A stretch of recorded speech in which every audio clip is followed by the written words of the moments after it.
உபத்திரவத்தின் குகையில் நம்மை தெரிந்து கொண்ட தேவன் நமது கஷ்ட நஷ்டங்களில் கூடவே இருக்கிறார்.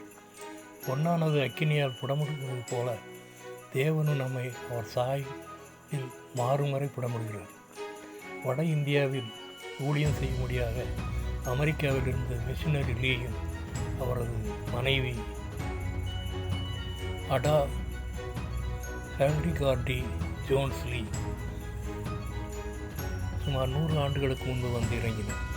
பல எதிர்ப்புகளுக்கு மத்தியில் அநேக சவால்களோடு ஊழியத்தை நிறைவேற்றினர்.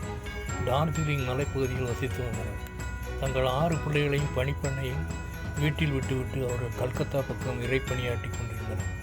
திடீரென்று பெய்த பெருமழையில் அந்த மிஷனரி குடும்பம் வாழ்ந்து வந்த பங்களா சரிந்து விழுந்து பிள்ளைகளும் பணிப்பெண்ணும் 1899ஆம் ஆண்டு மண்ணில் புதையுண்டு மாண்டனர். அந்த இழப்பு அவருடைய விசுவாசப்படவை சேதப்படுத்த முடியவில்லை. அந்த தாயார், என் பிள்ளைகளை மோட்சி வீட்டில் சந்தோஷமாக இருக்கிறார்கள், அது போதும் என்கிறார்.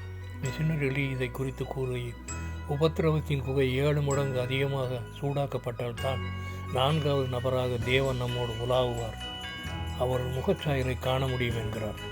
இதை கேட்டவர்களின் உள்ளம் அசைந்தது. சிறிய சிறிய பிரச்சனைகளைக் கண்டு இது என்ன வாழ்க்கை என்று அங்கலாய்த்துக் கொள்கிறோம். இன்று ஒரு பெரிய அனாதை இல்லத்தை அவர்கள் நடத்தி வருகின்றனர். இப்படிப்பட்ட நம்மை பார்த்துதான் மிஷனரி லீயும் தங்கள் வாழ்க்கையை சவாலாக கூறுகின்றனர். அந்த சவாலை ஏற்றவர்களாக நாம் முன்னேறி செல்வோமா? ஆண்டவர் நமக்கு உதவி செய்வார். ஏசாயா 41:13, பயப்படாதே, நான் உனக்கு உதவி செய்வேன். Isaiah 41:13, fear not, I will help thee. Glory to God. Amen.